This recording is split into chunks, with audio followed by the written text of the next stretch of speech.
Assalamualaikum warahmatullahi wabarakatuh. Perkenalkan, nama saya Aini Nurmafirah dari Program Studi Pendidikan Matematika, Fakultas Matematika dan Ilmu Pengetahuan Alam, Universitas Negeri Yogyakarta. Nah, kali ini saya akan melanjutkan dengan tutorial Word yang sebelumnya. Kalau di sebelumnya kita sudah membahas tab Home dan Insert, nah sekarang kita akan membahas tentang layout. Nah, di tab layout ini juga sering kali digunakan karena sangat penting ya. Jadi di sini ada beberapa tools yang bisa digunakan. Contohnya yang pertama ini margins. Nah, margins ini digunakan untuk menentukan jarak dari tulisan ini ke tepi kertas gitu. Jadi misalkan kita mau mengatur jarak kertasnya dengan tulisan, itu kita gunakan margin. Misalkan kalau di sini ini normal, kalau misalkan kita klik narrow, kita bisa lihat nanti tulisannya akan lebih mepet ya. Jadi fungsinya margin seperti itu. Biasanya kalau di dokumen-dokumen seperti skripsi dan lain sebagainya itu biasanya menggunakan formatnya 3433. Jadi untuk atasnya ini dari jarak dari tepi atas ke tulisan itu 3 cm, kemudian yang sebelah kiri itu 4 cm, yang bawah 3 cm dan kanan juga 3 cm.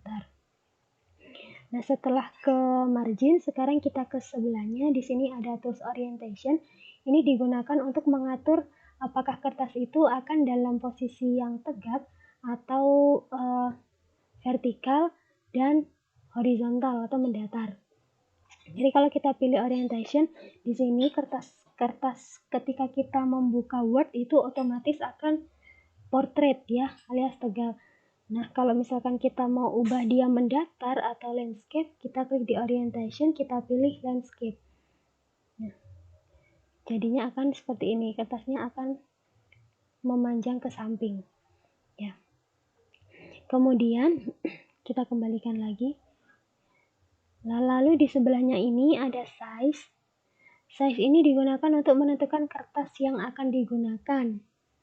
Jadi kita bisa pakai ukuran A3, A4, A5, legal ini F4, dan banyak sebagainya. Selanjutnya di sini ada kolom. Nah, di sini bisa kita gunakan untuk membuat satu lembar itu terdiri dari beberapa kolom, seperti tulisan pada koran seperti itu. Kalau di sini awalnya itu hanya satu, misalkan nanti kita klik 2, dia akan menjadi 2 kolom. Nah, perbedaannya bisa lihat kalau misalkan kita nulis asal ya, misalkan apapun itu sampai banyak sekali.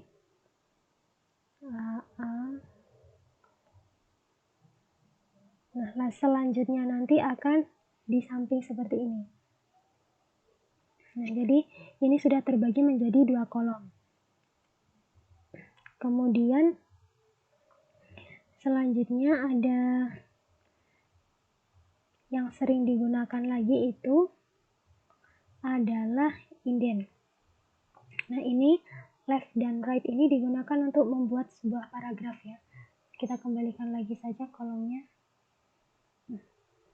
Untuk membuat paragraf biasanya kalau sebuah dokumen atau tulisan itu kan pasti ada paragraf ya. Jadi yang menjorok ke dalam itu bisa digunakan indent ini, mau jaraknya berapa senti atau berapa inci dari tepi seperti itu.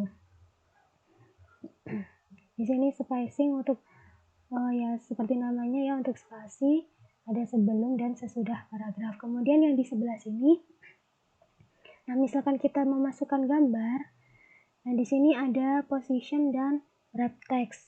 Biasanya itu yang sering digunakan adalah wrap text.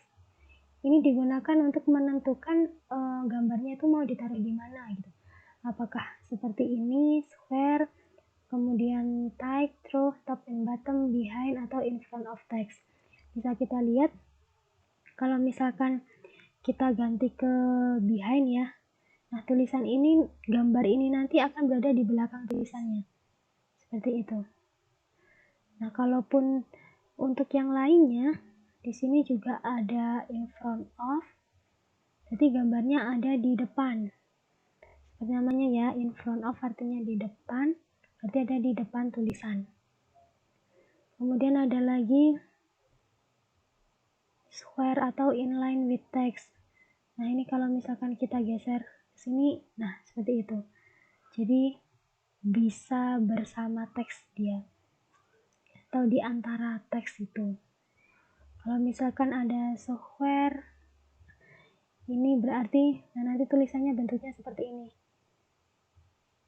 Namanya square, kotak ya. Jadi ada di sekeliling dari gambarnya. Kemudian di sini ada type.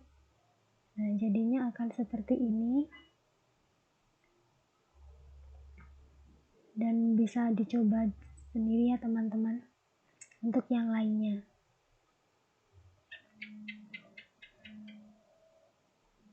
Kemudian di sini juga ada bring forward atau send backward. Ini juga untuk gambar. Jadi gambarnya bisa kita taruh di depan, ke depan gambar, ke depan tulisan seperti itu. Kalau misalkan gambarnya itu ada lebih dari satu, kita mau menentukan mana nih yang ada di atas, nah kita bisa gunakan dengan ini.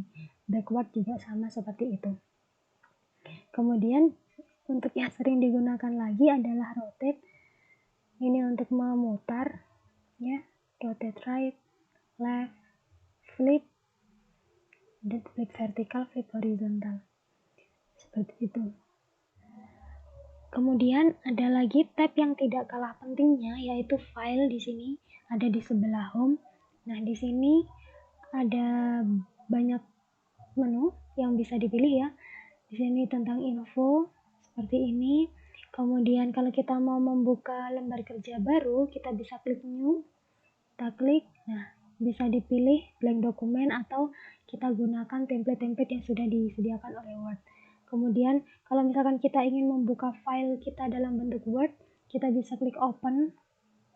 Nah, di sini ada file-file kita sebelumnya gitu ya. Bisa kita gunakan. Kemudian save kalau misalkan kita ingin menyimpan dokumen kita.